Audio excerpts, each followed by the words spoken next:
Hi, welcome to the Industry Astrology Full Moon Forecast for March of 2022.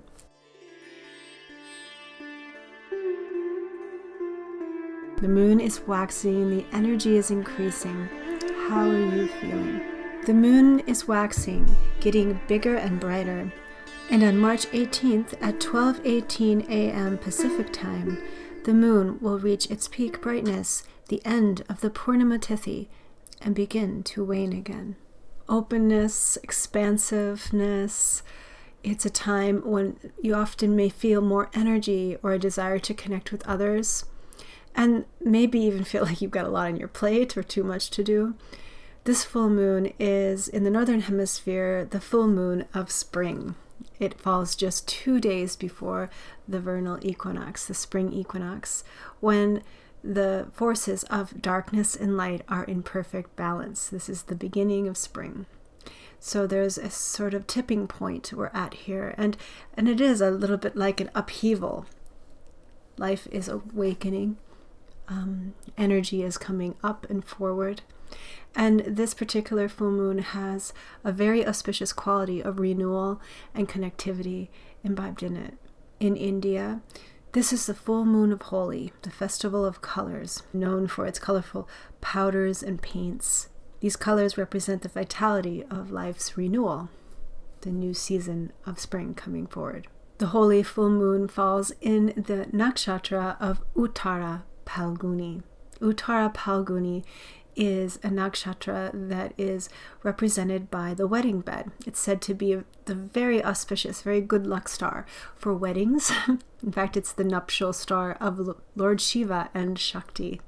Uttara Phalguni is a star of love and connection and commitment, and it seeks out ways to alleviate the suffering of others as well, especially through solutions that uplift humanity and create better health and awareness for everyone.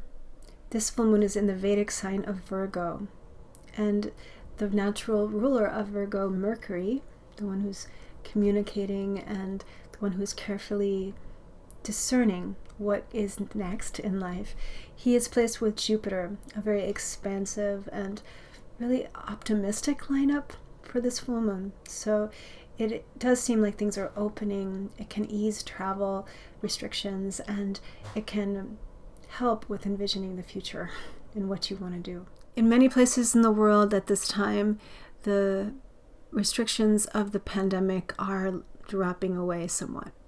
And there is a new openness, a new freedom coming in.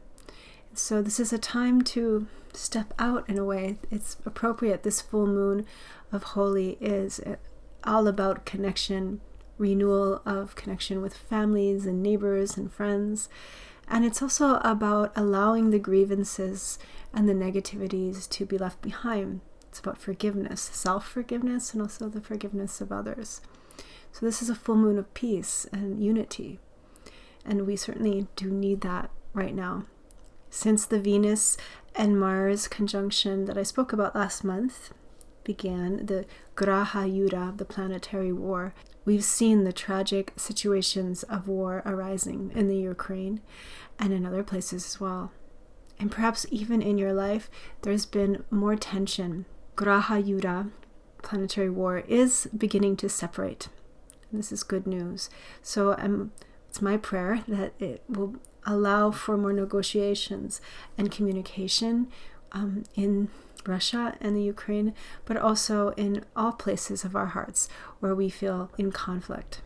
It's very unusual for Venus and Mars to be in this tight of an alignment, the Graha Yuddha, for as long as they were this year. Usually it's never for longer than a few days, and they were conjoined within 1 degree for nearly a month.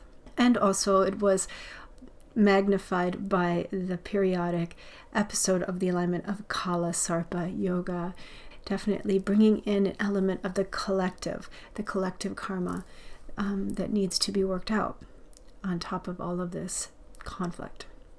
The good news is that Kala Sarpa Yoga will dissolve in the next month. And Venus and Mars are separating. The Graha Yuddha actually is now finished, and things are slowly beginning, hopefully, to resolve. So this is a full moon to be praying for peace and resolution, unity of your vision, knowing clarity what you want, and also prayer for the alleviation of suffering and conflict in the world. This is a full moon for visualizing peace within and without. In India, on the night of Holi, they burn bonfires all night.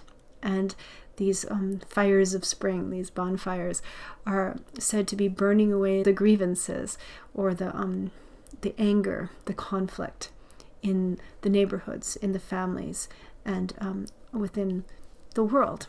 So this may be also a good night to think of things you want to let go of, people you want to forgive, and offer all negativities into the fire.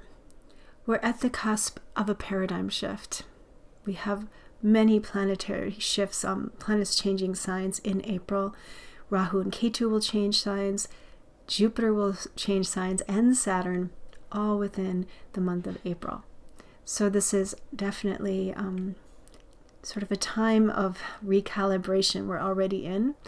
And the most fortunate and auspicious of changes that is happening in April, on April 13th, is Jupiter, the Guru, entering the sign of sidereal Pisces.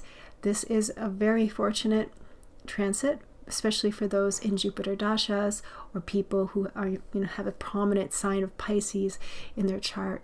Since the pandemic began back in 2020, Jupiter has been going through challenging situations, mostly in Saturn's signs and aligning in difficult alignments. So this Jupiter transit into Pisces, I've been looking forward to for a long time, because I think it is bringing a new sense of spiritual vision, improving intuition, bringing compassion, and a new sense of also hope in general for the world. So I'm going to be offering a web class about this in particular. We're going to focus in on Jupiter's meaning, and especially in Pisces, the sign that he rules, and how he comes forward when he is in Pisces. You can sign up. It's a 2-hour web class. I'm offering on Zoom, and it's live. I'm also going to include the 12 Vedic horoscopes for the 12 Vedic signs. Included also is access to a calculator to figure out your Vedic sign. There's going to be a live question and answer. So do check that out. I will include the link in the YouTube description window below. So let's just see what the tarot cards have to say about this full moon, holy full moon in Uttara Phalguni.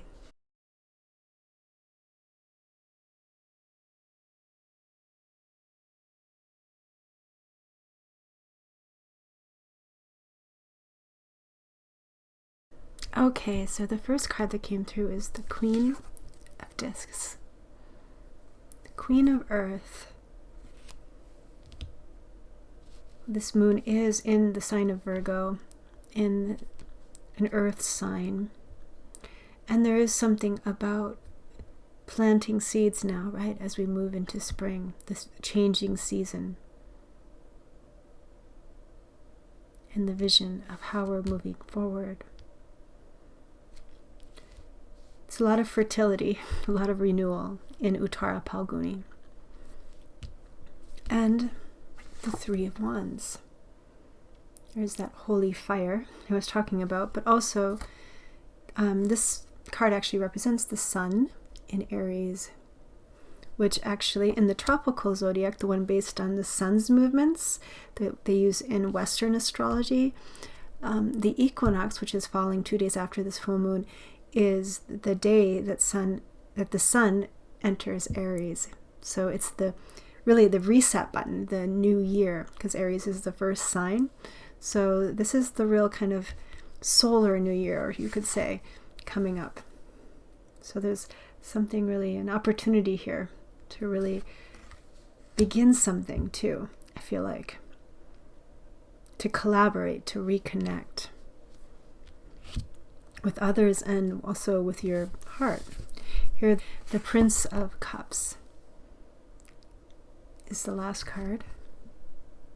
The element of water,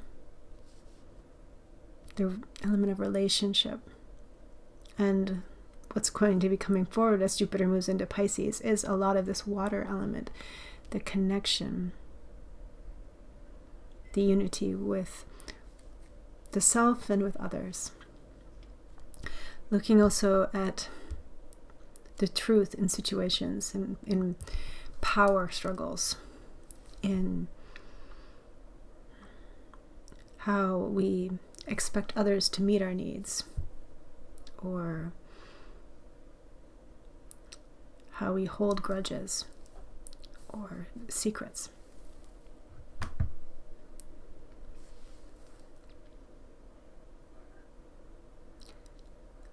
An opportunity to clear away the past and start anew. What do you really need, and how can you share and collaborate with others?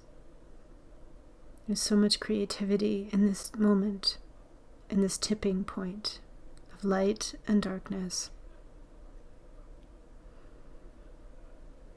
Connect to your needs. Find the empowerment from within. Listen carefully so that we can have a common vision of how best to uplift each other. You are not unsupported by this world. You are meant for this.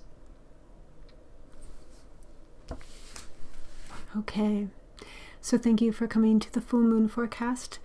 I do offer one-on-one readings on Zoom. You can book one on my website, astrology.com, and also there's a link in the description window below. Be sure to subscribe to my YouTube channel if you haven't already, and get on my newsletter. It's free. I write a blog as well. Often there's more information in that blog, so be sure to sign up to get that into your inbox for free.